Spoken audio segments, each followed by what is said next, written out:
أعوذ بالله من الشيطان الرجيم بسم الله الرحمن الرحيم السلام عليكم ورحمة الله وبركاته.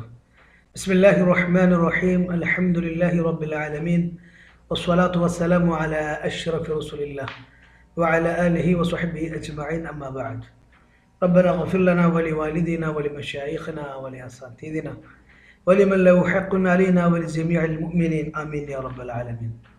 ബഹുമാനികളെ, റബീഉൽ അവ്വൽ 28 അഷേഖ് മുഹമ്മദ് സ്വാലിഹ് മൗല ഖദ്ദസല്ലാഹു സിറഹുൽ അസീസ് മഹാനുഭാവന്റെ വഫാത്ത് ദിനമാണ്. പാടത്തക്കായിൽ മൗല റളിയല്ലാഹു അൻഹു എന്ന പേരിൽ പ്രശസ്തരായ മുഹമ്മദ് സ്വാലിഹ് മൗല റളിയല്ലാഹു അൻഹു, കണ്യാല മൗല റളിയല്ലാഹു അൻഹുവിൻ്റെ പുണ്യ ശൈഖവറുകളാണ്. നേർപഥത്തിലെ നിധികളുടെ ആഴിയാണ് ഈ ജമാലി.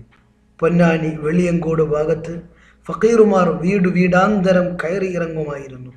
അരിയോ പൈസയോ ആയിരുന്നു മുഖ്യ ലക്ഷ്യം. അതേ നാട്ടിൽ വെച്ച് ഒരു ഉമ്മയുടെ അരികത്ത് ഒരു ഫക്കീർ കടന്നു വന്നു. സാദാ ഫക്കീർ എന്ന് വിചാരിച്ച് ഉമ്മ പറഞ്ഞു, പൈസ ഒന്നുമില്ല, അരി തരാം. പക്ഷേ വന്ന ഫക്കീറിൻ്റെ മറുപടിയും നടപടിയും ഉമ്മയെ വല്ലാതെ അത്ഭുതപ്പെടുത്തി. നിങ്ങൾക്ക് ഒരു ആൺകുഞ്ഞ് പിറക്കുമെന്ന് പറഞ്ഞ് ഫക്കീർ അപ്രത്യക്ഷനായി. കാലങ്ങൾക്ക് ശേഷം ഉമ്മ ഗർഭിണിയായപ്പോൾ വീണ്ടും ഫക്കീർ വന്ന് മകന് മുഹമ്മദ് സ്വാലിഹ് എന്ന് പേര് വിളിക്കണമെന്ന് നിർദ്ദേശിച്ചു. അങ്ങനെ ഹിജ്റ 1308 ആ സൗഭാഗ്യ താരകം ഉദയം ചെയ്തു. ആധ്യാത്മിക ലോകത്താണ് തൻ്റെ മകൻ്റെ ചിന്തയും മനസ്സുമെന്ന് മനസ്സിലാക്കിയ ഉമ്മയുടെ സമ്മതത്തോടുകൂടെ തന്നെയാണ് 15-ാം വയസ്സിൽ മൗല തങ്ങൾ വീട് വിട്ടിറങ്ങുന്നത്. അത് ദീർഘമായ യാത്രയായിരുന്നു. വിവാഹത്തിനു വേണ്ടി വീട്ടിലേക്ക് തിരിച്ചു വന്നെങ്കിലും വീണ്ടും യാത്ര തന്നെ. ആയിടക്കാണ് നാഗൂർ ഷൗൽ ഹമീദ് ഖദ്ദസല്ലാഹു സിറഹുൽ അസീസ് തങ്ങൾ അവരുടെ ദർഗയിൽ എത്തിപ്പെടുന്നത്. ഒരു മുറബ്ബിയെ ലഭിക്കുമെന്ന് അറിയിപ്പ് ലഭിക്കുകയും അത് ബന്ദർ മൗല തങ്ങളിലേക്കാണെന്ന സൂചനയും ഇവിടെ നിന്നാണ് ലഭിച്ചത്. അതോടുകൂടെ ആ സത്യത്തെ പുൽകാനുള്ള യാത്രയും അന്വേഷണവുമായിരുന്നു പിന്നീട് അങ്ങോട്ട്. ഈ കാലയളവിലാണ് ലക്ഷദ്വീപിൽ നിന്നും മംഗലാപുരത്തേക്ക് ബന്ദർ മൗല റളിയല്ലാഹു അൻഹു വരുന്നതും കണ്ടുമുട്ടുന്നതും. കണ്ടപാട് ആലിംഗനം ചെയ്തതും തങ്ങൾ അവർ പറഞ്ഞു, താൻ അന്വേഷിച്ചു കൊണ്ടിരിക്കുന്ന മുറബ്ബിയായ ഷെയ്ഖ് ഞാൻ തന്നെയാണ്. ഉമ്മായുടെ അടുക്കൽ നേരത്തെ വന്നതും മുഹമ്മദ് സ്വാലിഹ് എന്ന് പേര് നിർദ്ദേശിച്ചതും ഞാൻ തന്നെയായിരുന്നു. ശേഷം 40 വർഷക്കാലത്തോളം മഹാനുഭാവന്റെ ഖിദ്മത്തിലായി സഹവസിച്ചു. ലക്ഷക്കണക്കിന് മനുഷ്യർ സ്വാലിഹ് മൗല റളിയല്ലാഹു അൻഹു തങ്ങളാൽ നേർവഴി പുൽകി.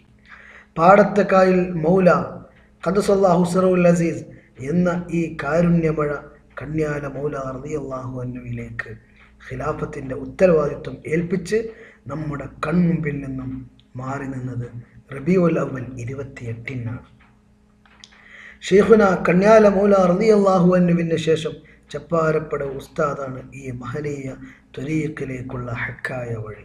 അള്ളാഹു നമുക്ക് കനിഞ്ഞേകിയ മഗ്ഫിറത്തിൻ്റെയും സ്വർഗത്തിൻ്റെയും സൽസരണിയിൽ അടിയുറച്ചു നിൽക്കാൻ സർവശക്തനായ അള്ളാഹു എന്നും നമുക്ക് തൗഫീഖ് നൽകട്ടെ, ആമീൻ എന്ന് പ്രാർത്ഥിക്കുന്നു.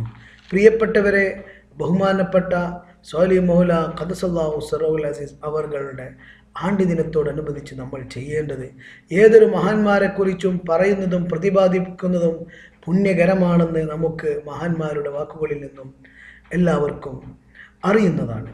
അതുകൊണ്ട് തന്നെ ഈ അവസരങ്ങളിൽ നമ്മൾ മഹാനുഭാവൻ്റെ മൗലിദും അവരുടെ മഹാത്മ്യങ്ങളും മഹത്വങ്ങളും ഒക്കെ ഉരിയാടുന്നതും പ്രതിപാദിക്കുന്നതും അവയൊക്കെ സ്മരിക്കുന്നതും സൽക്കർമ്മമാണ് എന്നു മാത്രമല്ല, അതിനു പുറമെ അവരുടെ പേരിൽ നമ്മൾ ഫാത്തിഹ, ഇഖ്ലാസ്, മുഅവ്വദത്തൈന്, യാസീന്, ഖത്മുൽ ഖുർആൻ മുതലായവ ഓതി അവരുടെ പേരിൽ നമ്മൾ ഹദിയ ചെയ്യണം. തീർച്ചയായും അതെല്ലാം നമ്മളുടെ ഖബറുകളിൽ നമുക്ക് നൂറായി, നമുക്ക് ആരാരുമില്ലാത്ത സമയത്ത് വലിയ ഒരു സഹായിയായി വരിക തന്നെ ചെയ്യും. അള്ളാഹു കബൂൽ ചെയ്യട്ടെ, അള്ളാഹു നമുക്ക് തൗഫീക്ക് ചെയ്യട്ടെ എന്ന് പ്രാർത്ഥിച്ചുകൊണ്ട് ദുആ വസിയത്തോടുകൂടെ ഞാൻ നിർത്തുന്നു. وآخر دعوانا أن الحمد لله رب العالمين والسلام عليكم ورحمة الله وبركاته.